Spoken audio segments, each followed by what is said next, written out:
노화는 충분히 막을 수 있습니다. 100% 막지는 못해도 늦추는 것이 가능하다는 연구 결과가 계속 나오고 있는데요. 90세 넘는 나이에도 50대처럼 보이는 대학 총장님도 계시니까요. 여러분들도 그 주인공이 될 수 있습니다. 오늘의 주제, 큰돈 들이지 않고 노화를 늦추는 방법입니다. 그리고 지금 건강한 동행TV 구독과 좋아요를 눌러주세요. 앞으로도 대한민국 넘버원 건강 채널이 되도록 하겠습니다.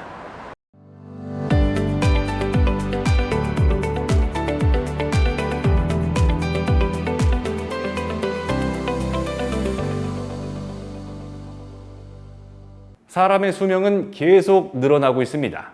하지만 건강하게 오래 산다는 게 쉽지 않은데요.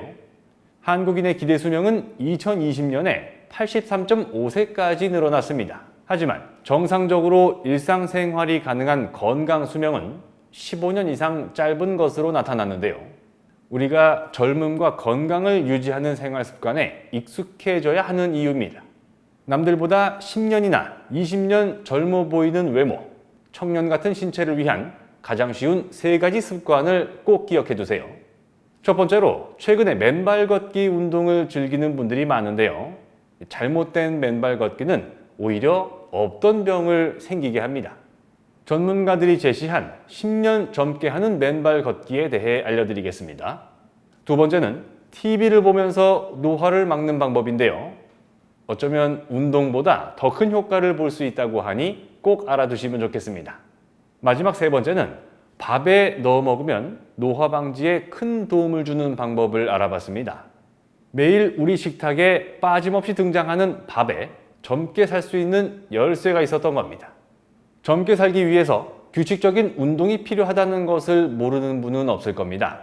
하지만 귀찮아서 혹은 몸 상태가 좋지 않아서 여러 가지 이유 때문에 운동에 부담을 느끼는 경우도 많은데요. 그래서 최근에는 가장 기본적인 걷기 운동 효과를 높이기 위한 맨발 걷기 열풍이 불고 있습니다. 간의 80%를 잘라내고도 건강을 되찾은 미국의 유명 사업가 클린턴 오버의 책을 통해서 지구를 뜻하는 단어에서 유래된 어싱이라는 이름으로 전 세계에 퍼진 건데요.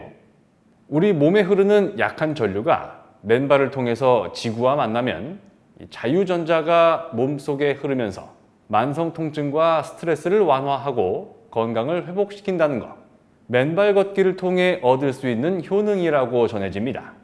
발바닥 근육이 강화되면서 넘어져서 다칠 위험이 줄어드는 효과도 기대할 수 있는데요.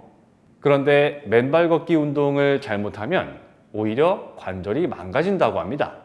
특히 발바닥 지방층이 얇아지는 고령층의 경우 주의가 필요하다고 당부하는데요. 이런 경우에는 절대 콘크리트나 아스팔트, 보도블럭에서 맨발로 걷지 않는 게 좋습니다. 딱딱한 바닥에서 무리한 맨발 걷기 운동을 한다면 관절뿐만 아니라 족저근막염과 같은 질환에 걸릴 수 있기 때문입니다. 최소 1시간 이상 맨발 걷기를 해야 효과가 있다는 주장도 사실이 아닌데요. 많은 전문가들은 30분 혹은 그 이하라도 한 번에 무리해서 오래 걷기보다 매일 꾸준한 습관이 더 중요하다고 말합니다. 그리고 야외에는 동물의 배설물이나 사람들이 버린 쓰레기, 심지어 유리 조각이나 모처럼 발바닥에 심각하고 깊은 상처를 입히는 위험이 도사리고 있는데요. 앞과 바닥을 번갈아 살피면서 위험한 물건이 있는지 계속 확인하고 바닥이 잘 보이지 않는 야간 맨발 걷기 운동은 절대로 하면 안 됩니다. 그리고 만약 여러 번 맨발 걷기를 하려고 해도 발바닥이나 무릎이 너무 아파서 어려운데 적응되면 괜찮아지겠지 생각하면서 계속 시도하는 분들도 계신데요. 오히려 발 건강을 해칠 수도 있으니까 신발을 신고 걸으면서 천천히 적응하는 시간을 가지는 것이 바람직하겠죠. 가장 가까운 곳에서 지구와 만나는 맨발 걷기 운동, 올바른 방법으로 노화를 막는 운동법이 되기를 바랍니다.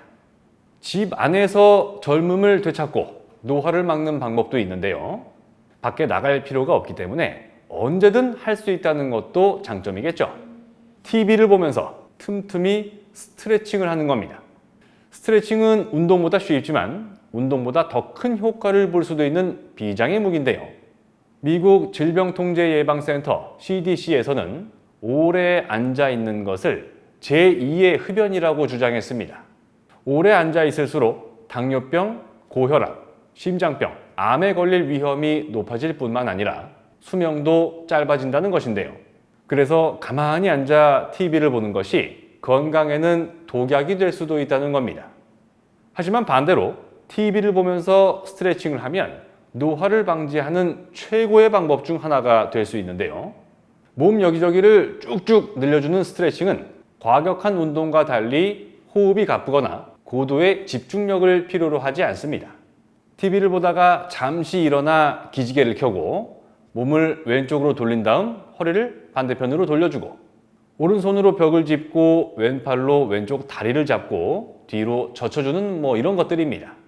TV를 보고 드라마 주인공 대사를 듣는데 아무런 지장이 없겠죠. 노화를 방지하기 위해서는 온몸 구석구석 영양분이 잘 전해지고 노폐물 회수를 잘해야 됩니다. 그러려면 혈관이 건강해서 혈액순환이 잘 돼야 하는데요. 혈관 건강에 가장 좋은 생활 습관이 바로 스트레칭입니다.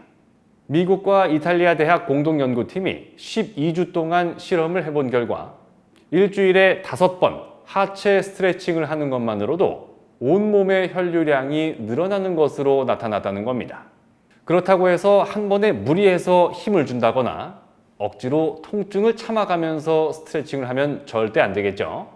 옆에서 누가 누르고 당겨줄 때는 특히 조심해야 됩니다.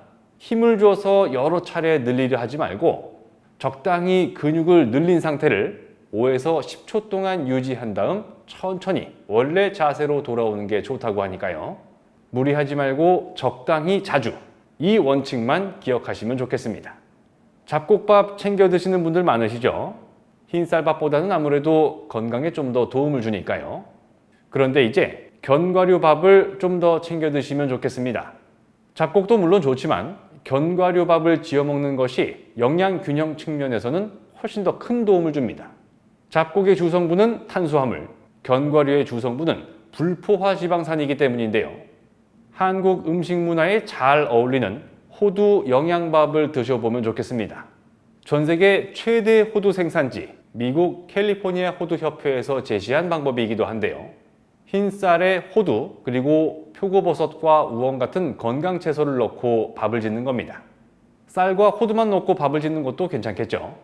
평소에 드시던 반찬들만 골고루 챙겨 드신다면 호두만 넣어도 훌륭한 영양밥이 될 수 있으니까요. 호두의 절반 이상을 차지하는 것은 필수지방산입니다. 새로운 세포를 만들어내고 호르몬을 구성하는 데 반드시 필요한 영양소인데요. 평소에 먹어오던 잡곡밥으로는 충분한 양을 섭취하기 어려울 수 있습니다. 여러분들이 한 번쯤 들어보셨을 오메가3도 필수 지방산에 속하는데요. 필수 지방산 섭취량이 모자라면 노화가 더 빠르게 진행된다는 연구 결과도 찾아볼 수 있었습니다. 각질이 떨어져 나가면서 피부가 푸석푸석해지는 증상, 더 나아가 피부염이나 탈모를 일으키는 원인이 될 수 있는데요. 호두가 견과류의 제왕이라 불리는 또 다른 이유는 항산화 성분이 가장 풍부하기 때문입니다.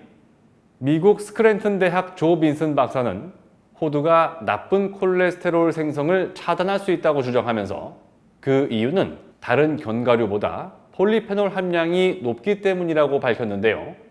지방이 많다는 이유로 기피하는 사람도 있지만 견과류에 들어있는 지방은 혈전을 만드는 포화지방이 아니라는 이야기도 전했습니다. 호두에 들어있는 셀레늄 성분은 항암 효과까지 있다고 하니까 잡곡밥만 드시지 말고 호두밥도 같이 챙겨 드시면 좋겠네요. 오늘은 노화 방지에 도움을 주고 젊게 사는 식습관과 운동, 그리고 가정에서 쉽게 할 수 있는 생활 습관도 알아봤습니다. 영상 끝까지 시청해 주셔서 정말 감사드리고요.